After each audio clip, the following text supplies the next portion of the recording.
नमस्कार दोस्तों, स्वागत है आप सबका एक और इंस्पायरिंग और इन्फॉर्मेटिव वीडियो में। आज हमारे साथ मृदुल शिवहरे सर हैं। मृदुल शिवहरे सर का रैंक यूपीएससी 2021 में 247 है।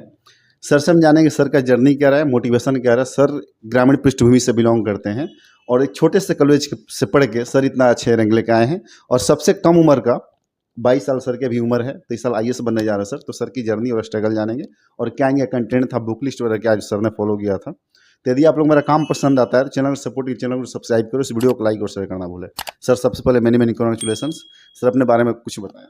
Thank you so much. जैसा आपने अपने चैनल को मौका दिया आने का, तो मेरा नाम मृदुल शिवहरे है। मेरा 247 रैंक आया इस एग्ज़ाम में। मेरा पहला प्रयास था ये और उसमें मेरी उम्र 21 साल थी, 22 साल है। मैंने बीए किया है पॉलिटिकल साइंस में अरिहंत कॉलेज इंदौर से और मैं दतिया डिस्ट्रिक्ट मध्य प्रदेश से हूँ, जहाँ से मैंने पूरी स्कूलिंग करी है और फॉर्चुनेटली मेरा पहला प्रयास में हो गया है यूपीएससी सिलेक्शन।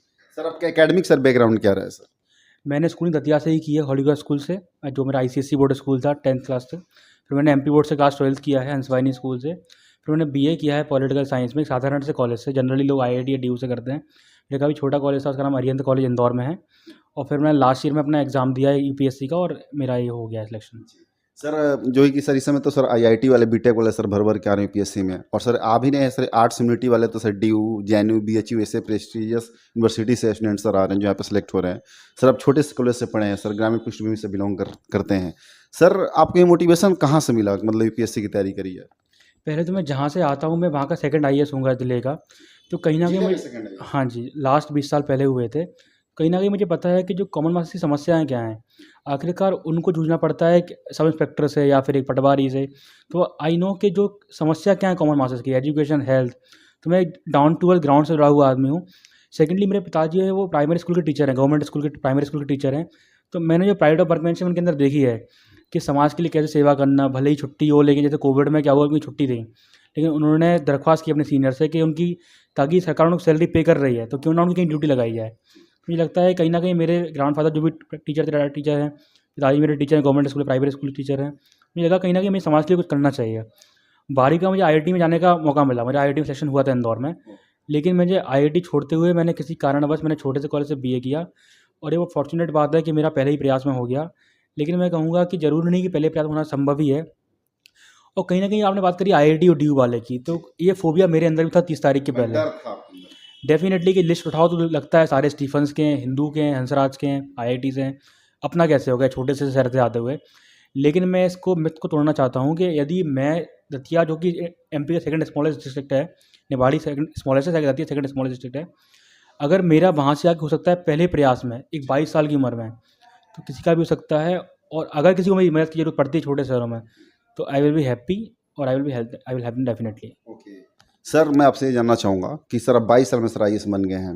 बहुत लोग 30 साल में बनते हैं, 32 साल में बनते हैं, 35 साल में बनते हैं, कोई बनते ही नहीं, पूरी ज़िंदगी पूरा अटेम्प्ट खत्म हो जाता है। सर आपसे मैं एक छोटा सा क्वेश्चन पूछना चाहूँगा कि सर कितना डिफिकल्ट है, आप मतलब इसको सर काफ़ी नज़दीक से आपने इसे रियलाइज़ किया होगा।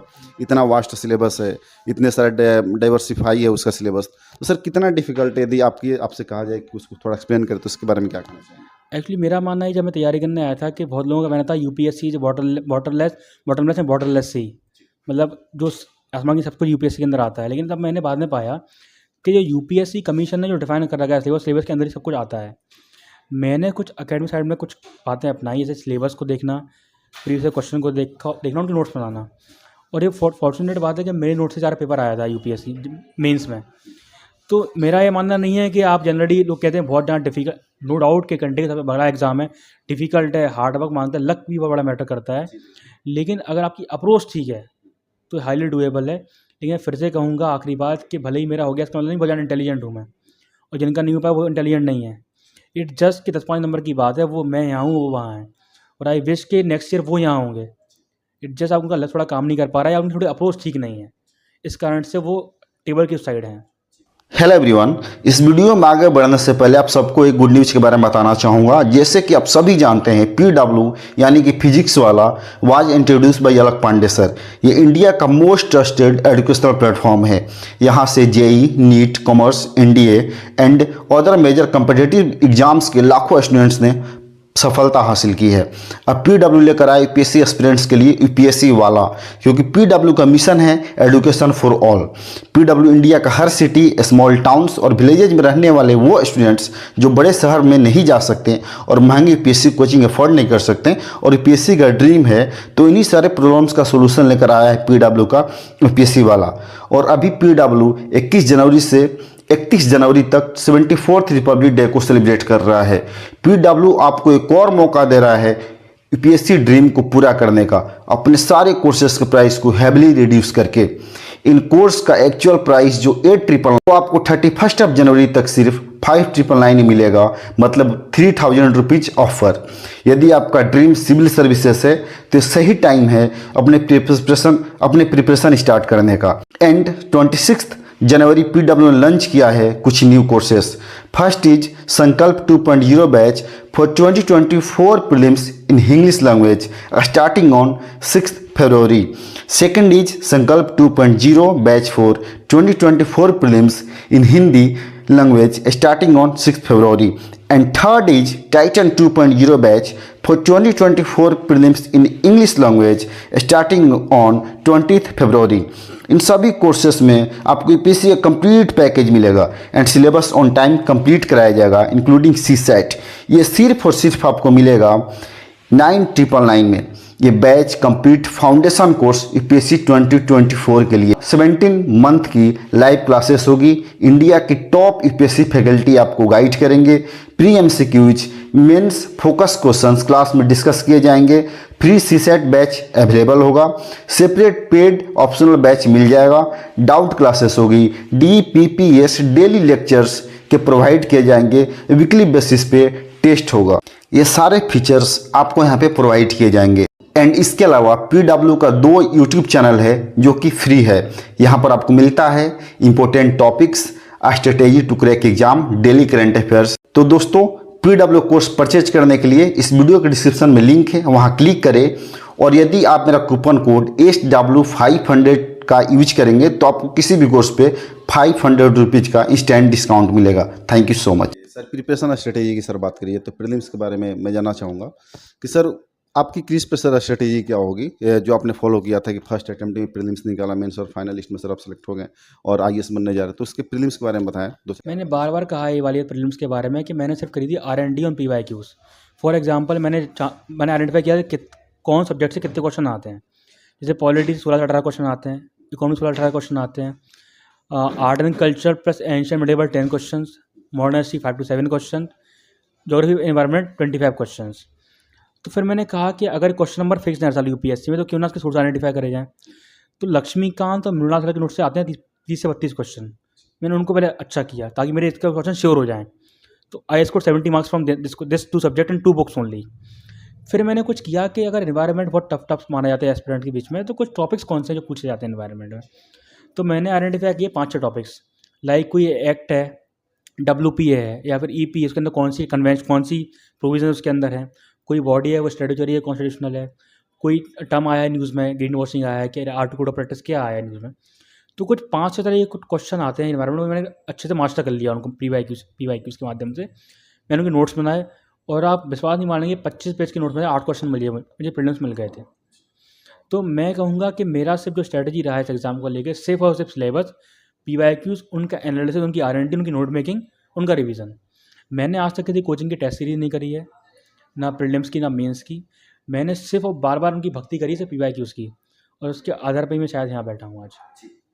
सर प्रीलिम्स की बात करूं तो उसमें सर कुछ ऐसे क्वेश्चंस होते हैं सर, कुछ क्या मैक्सिमम क्वेश्चन जो होते हैं नहीं आते हैं, तो उसका सर सॉल्व करने का ट्रिक्स क्या होता है, आप लोग कैसे उसको सॉल्व करते होंगे? मैं कहूँगा अपने 200 मार्क्स का प्रीलिम्स आता है, आपको 90 स्कोर करना है जनरल कैटेगरी में, आपको 150 स्कोर नहीं करना है उसमें। प्लस अगर आप PYQs को मास्टर कर लेंगे तो 8 से 10 क्वेश्चन रिपीट होते हैं। और यूपीएससी जो लैंग्वेज है, जो फंसाने की ट्रिक है, वो आपको मास्टर कर लेंगे उसको आप। जैसे कि इस साल 100 क्वेश्चन आए थे प्रीलिम्स में, 60 में मैं श्योर था कि इसका आंसर ये है। फिर मैं गया गेस पे तो मेरे नंबर 99 आ गए। तो मैं कहूँगा कि अगर आप मास्टर कर रहे हैं पॉलिटी को, इकोनॉमी को, some parts of environment, some parts of history, तो आपका प्री कोई नहीं रोक पाएगा। समस्या आती है कहाँ, जब हम स्टैटिक को भूलते हुए पढ़ते हैं current affair. Something called as current affair I have not realise कि मैं प्री पास हो गया, मेंस और इंटरव्यू पास हूँ। मैंने आते देखा करंट अफेयर होता क्या है। Current affair is about contemporary affair कि न्यूज़ में चल क्या रहा है 15-20 साल से। और मैंने करंट के से लिए किया था एक के लिए से फॉर द इकोनॉमी और environment from vision and routes compass. मैंने ना पॉलिटी का करंट अफेयर पढ़ा है क्योंकि मुझे पता है पॉलिटी लक्ष्मीकांत से ही आनी है। अखबार में पढ़ा है वो रिलीजियसली, मतलब हिंदू वॉज लाइक मेरा daily routine in the morning. उसके प्रॉपर नोटबुकिंग करनी है मेंस के पर्सपेक्टिव से, और मैंने प्री के नोट्स नहीं बनाए थे न्यूज़पेपर से। प्री की मैंने लक्ष्मीकांत बार बार पढ़ी, मृणाल सर के नोट्स बार बार पढ़े, मैंने कुछ नोट्स बनाए थे एनवायरनमेंट की, ज्योग्राफी के, मैंने वो बार बार पढ़े और हिस्ट्री के। रेस्ट मैंने अखबार से नोट्स बनाए थे मेंस के। सर बहुत सारे एस्पिरेंट ऐसे भी होते हैं जो ये मतलब कमेंट में लेके जाते हैं, आप कहीं भी इंटरव्यू करने जाओ सिलेक्टेड होते हैं, उनसे ये क्वेश्चन जरूर पूछो कि याद करने वाला तरीका कैसा हो, मतलब रिवीजन मतलब बेसिकली वो कैसे करें ताकि उनको ज़्यादा समय तक वो कैरी कर सके, किसी भी टॉपिक्स को मेमोराइज कर सकें वो। सर दिक्कत तब आती है तब कोई एस्पिरेंट पहले से रटने का प्रयास करता है। जैसे लक्ष्य से मान लो पॉलिटी आप पढ़ रहे हैं, उसमें आर्टिकल्स आते हैं, मैंने कभी आर्टिकल रटने का प्रयास नहीं किया। लक्ष्मी आप 15 बार पढ़ ली तो आर्टिकल जो इंपॉर्टेंट अपने आप जुबान पर आपको जाते हैं कि 124 में ये है, 26 में ये है, 74 में ये है। तो आप अगर रटने बैठेंगे आपको कभी याद होंगे ही नहीं। आप जब इसको लक्ष्मीकांत बार पढ़िए, स्पेक्ट्रम बार पढ़िए, तो आपको चीज़ें अपने आप माइंड में कंसोलिडेट हो जाएंगी। देखिए एक चीज़ होती है कन्क्वेस्ट, एक होती है कंसोलिडेट। कन्क्वेस्ट करना काफ़ी आसान होता है, जैसे मराठास के लिए काफ़ी आसान था कि आपने 15 किताबें पढ़ ली हैं। मेन टास्क है उसको आप कंसोलिडेट कैसे कर पा रहे हैं अपने दिमाग में। जैसे कि मेरे जो नोट्स थे मेरे दिमाग में कंसोलिडेट थे। क्वेश्चन है एनजीओ पे ये टॉप इंट्रोडक्शन लिखना है, इससे कॉन्टेक्स्ट बिल्ड करना है, स्टैटिस्टिक्स से और करंट अफेयर से। तो अगर आप उसके नोट्स बना रहे हैं क्रिस्प फॉर्म में, बार बार रिवाइज कर रहे हैं, बार बार पढ़ रहे हैं, डेफिनेटली आपके माइंड में उसको कंसोलिडेट चीज़ें हो जाएंगी। लेकिन अब सोचेंगे आज अगर मैं बैठूंगा सारे आर्टिकल्स याद करूंगा, तो आज तो याद हो जाएंगे वो, 4 दिन बाद फिर से भूल जाएंगे आप। तो अब रटने पे ना जाएं प्लीज़, आप उसको समझें, आप रटने पे ले जाएं आखिरी दिन। ये मेरा मानना है। सर प्राइमरी रिसोर्सेज की बात करूं कि आप जब प्रिपरेशन के दिनों में आए कि मुझे अब तैयारी करनी है, यूपीएससी की तैयारी करनी है, तो सर प्राइमरी रिसोर्स आप क्या थे? एनसीईआरटी पे गए, स्टैंडर्ड बुक पे गए, कोचिंग की तरफ गए, क्या थे वो? देखिए अगर कोई एस्पिरेंट मतलब जीरो से स्टार्ट करना चाह रहा है, मैं उनसे रिक्वेस्ट करता हूँ कि आप प्लीज़ स्टार्ट करिए पॉलिटी इकोनॉमी से। उसके भी स्ट्रेटेजिक रीज़न ये है कि जो अखबार में जो न्यूज़ आती है वो इनसे संबंधित ही आती है। सपोज अगर पता नहीं है आपको डिफेक्शन लॉ क्या होता है, तो एमपी में गवर्नमेंट कैसे गिरी, कैसे बनी, आपको उससे कोई मतलब नहीं। पता नहीं आपको रेपो रेट क्या होता है, तो आरबीआई ने रेपो रेट बढ़ाई या घटाई, उससे क्या फ़र्क पड़ता है। तो प्लीज़ अगर आप स्टार्ट कर रहे हैं तो आप पहले पढ़िए पॉलिटी, इकोनॉमी, आईआर, क्योंकि अखबार आपको पढ़ने में आसानी होगी। बिना इसके आपको अखबार नहीं पढ़ पाएंगे। जैसे मैंने क्या किया था, शुरू में मैंने हिंदू मंगाया 3 महीने, वो आया, देखा कुछ समझ में नहीं आ रहा, छोड़ दिया। तो जब मैंने लक्ष्मीकांत पढ़ी और मृणाल सर के नोट्स पढ़े इकोनॉमी के लिए, थोड़ा आईआर पढ़ा, तब मैंने लिंक किया कि रेपो रेट ये होता है, आरबीआई ने बढ़ाया, उससे ये होगा, क्या नुकसान होगा, क्या फ़ायदा होगा। इन्फ्लेशन ये होता है, अब इससे रशिया अगेंस्ट वॉर हुआ तो इससे इंडिया में क्या इम्पैक्ट पड़ेगा। अब पता ही नहीं है कि इन्फ्लेशन क्या होता है, तो उससे क्या इम्पैक्ट पड़ेगा, क्या फ़र्क पड़ता है। तो I request them all the aspirants, अगर आप स्टार्ट कर रहे हैं please start with polity for Laxmikanth and economy by Mrinal sir's notes, और फिर आप जाइए NCERTs of history and geography, क्योंकि इस सब्जेक्ट से आपको अखबार पढ़ने में थोड़ी ज़्यादा आपको हेल्प नहीं मिलेगी। हिस्ट्री ज्योग्राफी से आपको हेल्प मिलेगी पॉलिटी और इकोनॉमी से। प्लीज़ स्टार्ट कर सकते हैं आप। सर लास्ट सर आपसे क्वेश्चन कि जो भी सर एस्पिरेंट आपको सुन रहे हैं सर, उनके लिए 3 टिप्स यूपीएससी के लिए आप क्या देना चाहेंगे? मैं 4 टिप्स देना चाहूँगा। 2 हैं एकेडमिक, 2 हैं नॉन एकेडमिक। एकेडमिक में मैं कहूँगा पहले तो आप देखिए सिलेबस क्या है, एग्जैक्ट सिलेबस क्या है यूपीएससी के अंदर जो उन्होंने दे रखा है, उसके आप नोट्स बनाइए और आंसर राइटिंग करिए प्रीवियस क्वेश्चन की बस। कोई क्या बोल रहा है, हमारा करंट अफेयर ये आता है, हम यहाँ से क्वेश्चन आते हैं, कोई कहीं से क्वेश्चन कहीं नहीं आता है। आपको पढ़ना है अखबार, बहुत रिलीजियसली पढ़ना है अखबार, सिलेबस, पीवाईक्यूज और आंसर राइटिंग और नोट मेकिंग। ये बात रही एकेडमिक साइड पे। नॉन एकेडमिक में कहूँगा हेल्थ जो है वो बहुत मच इंपॉर्टेंट है, क्योंकि आज मेरी रैंक पीछे हुई है सिर्फ हेल्थ के कारण। ना मुझे अल्सर हुए थे प्रीलिम्स के टाइम पे, ना मुझे मेंस में कोविड हुआ होता, तो ना मेरे इतने 170 के क्वेश्चन छोटे होते। हाँ, तो शायद कुछ और होता रहेंगे, लेकिन मुझे कोई उसका गम नहीं है इतना। तो अपनी हेल्थ को ध्यान रखिए, और जो सोशल लाइफ अपनी उससे कट ऑफ नहीं हुई है, क्योंकि हर चीज़ आप यूपीएससी दाव पर नहीं लगा सकते। हर चीज़ इंपॉर्टेंट है, बस बात यह है कि लिमिट कितनी है आपकी। अति सर्वत वर्जित है। अपने आप फैमिली से बात करिए, आपके दोस्त बात करिए, क्योंकि यूपीएससी कोई वन मैन आर्मी का गेम नहीं है। भले ही मैं अकेला बैठा हूँ, मेरे पीछे पूरा सिस्टम बैठा है, सपोर्ट सिस्टम बैठा हुआ है मेरा। तो सबका रोल होता है इसमें। आप दोस्त से बात करिए, जो आपके शुभचिंतक उनसे बात करिए आप। तो प्लीज़ सब कुछ इंपॉर्टेंट है लाइफ में, यूपीएससी के लिए आप हर चीज़ नहीं छोड़ सकते। मैं लास्ट बात ये बोलना चाहूँगा उनसे। और लास्ट बात मेरी ये रहेगी कि read less, think more and revise more. और जब भी आपको ज़रूरत पड़ती है किसी तरीके की यूपीएससी दौरान, तो मेरा चैनल है टेलीग्राम पे मृदुल शिवहरे 8247 के नाम से। जी सर, मैं लिंक दे दूंगा डिस्क्रिप्शन में। आप मुझे कभी भी कर सकते हैं मैसेज, उसमें मेरा लिंक डला है, कॉन्टैक्ट नंबर, कॉन्टैक्ट लिंक डली है। You can share my your doubts and I will be happy to address them. Thank you so much. Okay sir, thank you so much कि बहुत ही प्रोसेस सर आपने समय निकाला। तो दोस्तों, मृदुल शिवहरे सर ने अपनी स्ट्रेटेजी जर्नी शेयर की कि सर ने कैसे प्रिपरेशन किया और 22 साल की उम्र में ही सर ने यूपीएससी कैसे क्रैक किया और सर आईएएस बनने जा रहे हैं। तो यदि आप लोगों को वीडियो अच्छी लगी हो तो इस वीडियो को लाइक करें और शेयर करें और चैनल सपोर्ट के चैनल को सब्सक्राइब करना